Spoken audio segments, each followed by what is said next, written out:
Hello everybody, and welcome back to another episode of Fire Emblem Fates Quickies. Today we're going to go over Chapter 8, A Cold Reception. In this chapter, our main goal is to kill Kilma. This is the boss. So, Kilma is a relatively strong boss, and his main gimmick is the fact that he has Nosferatu and Vantage. As a result, he's going to often deal a lot of damage and heal a lot of HP.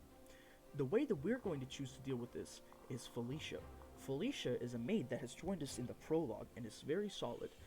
We have reclassed her to a strategist by spending 2,000 gold to buy a heart seal. We are also bought an HP tonic, a magic tonic, a speed tonic, and a resistance tonic with that money as well. We're going to pair Corrin up with Felicia, and with his pair up boosts and his personal being supportive, she takes -2 damage, as you can see. With that, she's going to go up to an effective 23 resistance. With 23 resistance, Kilma can only deal 25 plus 2, which is 27 minus 23, 4 damage. So, which means he can only heal 2 HP per attack. This is a very useful strategy, and but the main way we're going to execute it is we're going to immediately pair up Corrin with Felicia, and we're going to basically just run to the left as quickly as possible up here and kill Kilma. We're going to ignore all the enemies that we are possibly able to ignore and try to get through this chapter as quickly as possible. This strategy usually takes somewhere around 7 to 8 turns, so you can knock it down to 6 if you really try. Anyways, let's get this party started. First of all, I would like to remind our players that it's inadvisable to go to pair log 1 before this chapter, because you get a character that's actually very good called named Odin, of course, in this chapter. However, Odin's base level and his base stats are not that great. He needs a little bit of time to catch up, and pair log 1's weak enemies and spread apart layout is great for him to be able to do that. Now, if you're a male Corrin player, this is what you want to do. If you were a female Corrin player, however, you would want to put Jacob here, Elise here, have Elise use the resistance tonic, and have Jacob also use a resistance tonic, and enough tonics and enough other support to get him to be able to one-round Kilma. Put Elise with Jacob, and then move over here. Do not separate over here, because Elise can't actually take all the damage from these mages. Make sure that Elise and Jacob just paired up.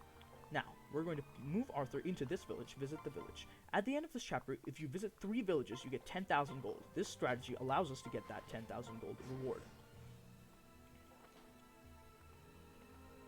At the start of turn 2, we get Odin and Niles.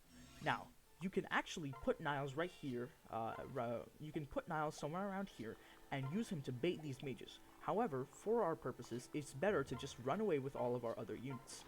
We're going to have Felicia go. We're going to have Corrin pair up with Felicia yet again, and we're going to go here, and we're just going to body this mage, because why not? At this point, Felicia is a strategist, and as a result, she has this. She's going to get better skills. Maid has Tomebreaker as a level 10 skill, and as a level 15 skill. I'm sorry, and it can use daggers. However, Felicia's strength is garbage. And you do get a Flame Shuriken, which is a magical dagger, on Chapter 12, but that is so late that we would rather just use the Heart Seal on Felicia, turn her into a significantly more useful class for her purposes, and get more benefits out of it. And Strategist has a very solid supportive class, skill list. It has Rally Resistance at level 5, and Inspiration at level 15. Inspiration and Rally Resistance are both extremely powerful support skills, and you should both be taken advantage of as much as possible. We're going to go over here, and we're going to attack this. Tribalist. Now, she's outside of the range of these fighters. What we're going to do now is we're going to try to kill this fighter, and now we're going to feed this kill to Arthur. This Arthur getting EXP is nice because at level 10 he learns a skill called Gamble. Usually he learns that during Chapter 10, which means that his hit rates are going to be significantly worse than we would like them to be on that chapter. And as a result, we would like to get him to level 10 by the end of Chapter 9. We're going to be moving Effie over here, and we're going to be killing this mage in one shot using her. We're also going to be moving Elise up because Effie is a significantly more juicy target for this mage because that mage deals a lot more damage to her. We're going to be moving Arthur and Niles up as well, just in case we need their help. Corrin is the one that's been frozen this turn. We're going to make sure that we use that to our advantage. We're going to visit this village with Elise, one can KO this mage using Effie, and then we're going to visit this village with Felicia, and then we're going to pair Corrin up with Felicia. Felicia has significantly more resistance than Elise does, so Flora is most likely going to target Elise this turn.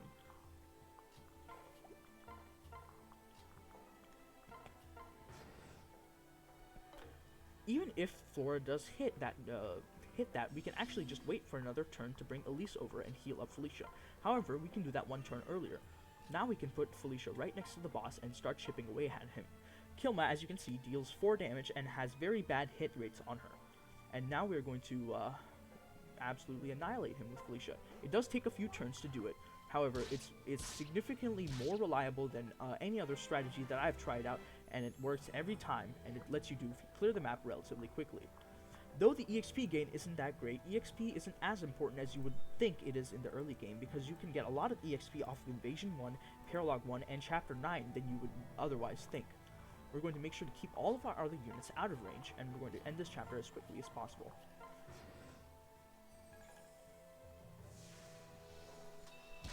I would like to take this time to thank somebody that has actually inspired that basically made me play Fates. I really appreciate.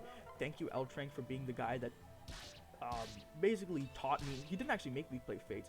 He was the one that taught me how to play Fates. And if it wasn't for him, let me just tell you, I wouldn't be playing Conquest Lunatic for fun. And honestly, I really appreciate that. Here we have Kilma at low HP. However, he's going to activate Vantage, so we don't want to do that. We're just going to let Felicia continue to chip away at him. Kilma's going to heal and attack Felicia. This fighter can go for Effie. However, we should be fine because we have the Silas pair up. And also, we are going to gain a shield gauge with against one of these enemies at the minimum bound. Effie's base speed is actually good enough that she doesn't actually get doubled for the first few chapters. However, don't rely on that for the rest of the game until she gets Wary Fighter. Thank you guys for watching. That is Chapter 8 done in 9 turns. A bit slower than expected, but you do get a lot of, I did get a lot more EXP in the way that I mentioned it. And thank you for watching. Have a good day, and hopefully you guys enjoyed this strategy. Again, Quickies is exclusively subjective, and if you don't want to use the strategy, nobody's going to force you to do it. This is just one way that I've found through my many runs of this game that's reliable on how to beat this game, how to beat this chapter without any headache. Thank you. Have a good day. Bye.